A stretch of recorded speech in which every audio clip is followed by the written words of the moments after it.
Alright, I'm back. It's time for your vitamin. And today we're going to talk about this thing up here. That would be your brain. Last time we talked about knowing your body, knowing that you got to get this thing up, get it out, make it move around, because your body is supposed to move around. That's what it's made to do. It is like your very own car. Before we had cars and carts and horses and everything else. But your brain, this is your supercomputer. Think of it this way. We now have the little smartphones, okay? Smartphones, you can either use all the 10 million functions on them, or you cannot use the 10 million functions on them. It doesn't matter to the smartphone, it still has those 10 million functions whether you use them or not. Then the new edition comes out, they have even more functions. Well, your brain works a little bit differently.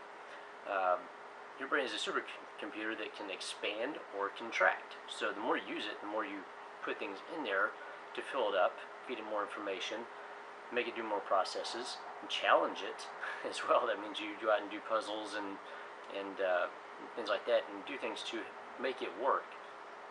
It will grow, it will expand, it will become a bigger, much more powerful supercomputer. If you don't do anything with it, if all you do on your little phone is text and call, and that's all you use it for, well, if all you do is text and call with your brain, that's all it's going to do. That's all it's going to do for you. It will go from being a huge, incredible supercomputer to, well, being something that you can just call and text with. But you can build it back up. That's the great thing about the brain. It has some elastic properties to it. It can grow, it can expand, it can shrink back down. The problem with most people with Alzheimer's, things like that, or any kind of neurodegenerative disease, is the brain shrinks. You get that brain to expand. You got to feed it the right things. You got to both nutritionally and from a mental standpoint, you got to challenge it. You got to read new things. You got to challenge it with different thoughts. You got to make new friendships. You got to go out and do stuff. You have to go move around, because exercise does grow your brain. It does make your brain bigger.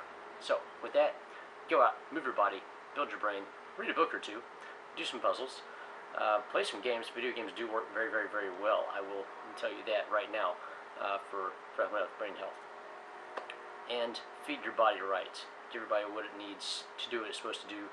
Make this thing your very own supercomputer, because it is your very own supercomputer. Take care of it, because if you don't use it, you will lose it. That's your vitamin. See you tomorrow.